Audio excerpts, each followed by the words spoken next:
Baik, Assalamualaikum warahmatullahi wabarakatuh. Jumpa lagi dengan saya, Zainab Ompujaina, pada mata kuliah Dasar-Dasar Ilmu Hukum. Pada pertemuan hari ini, kita akan membahas tentang mazhab dalam ilmu hukum, di mana pertemuan sebelumnya kita sudah membahas mengenai hukum alam, positivisme hukum, dan utilitarianisme. Pertemuan selanjutnya masih akan membahas tentang mazhab ilmu hukum, di mana kita akan membahas tentang sejarah sociological jurisprudence dan realisme hukum. Nah, ini kita bahas mengenai sejarah, di mana mazhab sejarah historical Rechtschool, di mana rasionalisme abad ke-18, universalisme, ini ada reaksi, di mana reaksi ini dibagi dua, yaitu revolusi Prancis, misi kosmopolitan, dan larangan hakim menafsirkan hukum karena hukum dianggap sebagai hukum yang sempurna. Pada mazhab ini timbul sejalan dengan gerakan nasionalisme di Eropa. Jika ahli hukum sebelumnya memfokuskan pada individu, pada mazhab sejarah ini memfokuskan pada jiwa bangsa atau Volksgeist. Mazhab sejarah historical ini ada tokohnya, di mana Frederick Karl von Savigny, ini yang kedua Pusta. Dalam historical ini, Frederick Karl von Savigny, selanjutnya akan saya sebut von Savigny, pada tahun 1770 sampai dengan 1861. Beliau membahas atau berpendapat bahwa menganalogikan timbulnya hukum dengan bahasa, kemudian menolak cara berpikir penganut aliran hukum alam, kemudian hukum timbul dari jiwa bangsa atau Volksgeist, kemudian hukum tidak dibuat tetapi tumbuh dan berkembang bersama masyarakat. Kemudian menurut pendapat Puchta, pada tahun 1798 sampai dengan 1846 Masehi, di mana hukum dapat berupa adat istiadat, undang-undang, ilmu hukum dari ahli hukum. Kemudian bangsa dalam arti etnis dan nasional.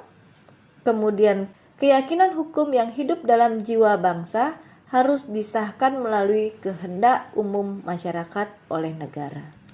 Kemudian sociological jurisprudence, di mana ini metode fungsional atau fungsional antropologikal. Yang pertama kita akan membahas tentang positivisme hukum digabungkan dengan mazhab sejarah, timbul dalam istilahnya yaitu sociological jurisprudence. Dalam hal ini, hukum yang baik adalah hukum yang sesuai dengan hukum yang hidup di dalam masyarakat, memisahkan the positivist law and the living law, kemudian fokus pada problem kesenjangan antar law in the book and law in action. Kemudian sociological jurisprudence ini ada tokohnya, yaitu Eugen Ehlich dan Reskopon. Nah, ini Ehlich pada tahun 1862 sampai dengan 1922, sedangkan Reskopon pada tahun 1870 sampai dengan 1964. Eugen ini mempelopori aliran sociological jurisprudence khususnya di Eropa dari Australia. Kemudian perbedaan antara the positive law and the living law. The positive law akan efektif jika selaras dengan the living law. Kemudian sumber dan bentuk hukum yang sempurna adalah kebiasaan. Ketertiban dalam masyarakat didasarkan pada pengakuan terhadap hukum bukan oleh negara. Sedangkan Reskopon menyatakan bahwa law is a tool of social engineering, bahwa beberapa kepentingan yang harus dilindungi oleh hukum ini merupakan public interest, social interest, dan private interest. Sociological jurisprudence ini tidak sama dengan sosiologi hukum, sangat berbeda. Bahwa sociological jurisprudence ini nama aliran dalam filsafat hukum, kemudian pendekatan hukum kemasyarakatan, Kemudian menitik beratkan pada hukum dan memandang masyarakat dalam hubungannya dengan hukum. Kemudian sosiologi hukum, ini merupakan cabang dari ilmu hukum dan sosiologi, pendekatan dari masyarakat ke hukum, titik berat pada penyelidikan pada masyarakat dan hukum sebagai manifestasi semata. Sociological jurisprudence ini metode hukumnya fokus, proses, scope, perspektif, propose, dan goal. Sedangkan jurisprudence model ini rule, logis, universal, participan, participle, decision. Kemudian sociological model ini ada social structure, behavior, variable, observer, scientific, dan explanation. Kemudian realisme hukum, kita masuk materi realisme hukum.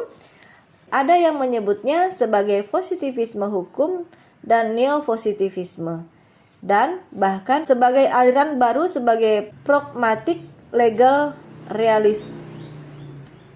Akar realisme hukum adalah empirisme, khususnya pengalaman-pengalaman yang dapat ditimba dari pengadilan. Kemudian hukum adalah hasil dari kekuatan sosial dan alat kontrol sosial dan terbentuk dalam kehidupan dari berbagai aspek. Kemudian yang terakhir ada realisme berpendapat bahwa tidak ada hukum yang mengatur suatu perkara sampai pada putusan. Apa yang dianggap law in the book baru taksiran tentang bagaimana hakim memutuskan.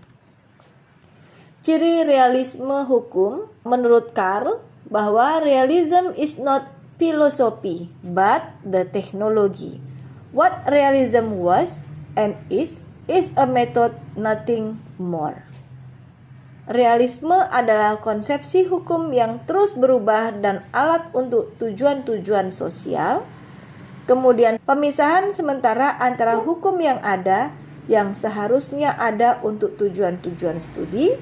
Kemudian realisme menerima definisi peraturan-peraturan sebagai ramalan-ramalan umum tentang apa yang akan dilakukan oleh pengadilan.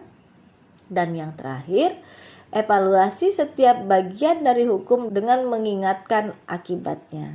Kemudian kelompok realisme hukum ini dibagi dua, ada realisme Amerika dan ada realisme Skandinavia.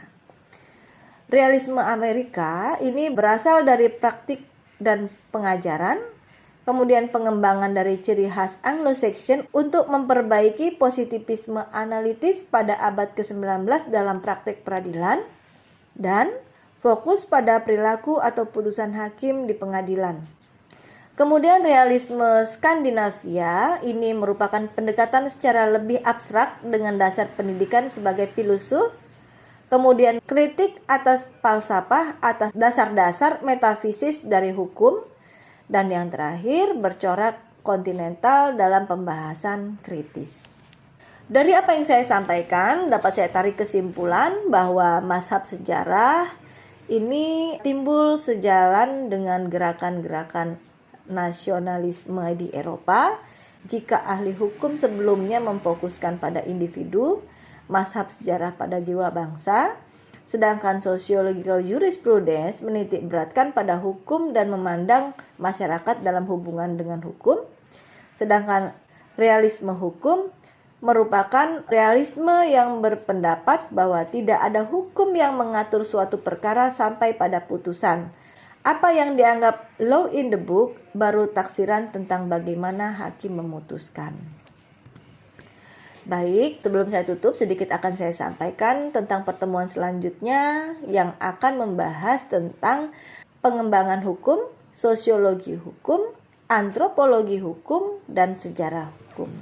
Baik, terima kasih. Saya tutup. Billahi taufiq wal hidayah. Wassalamualaikum warahmatullahi wabarakatuh.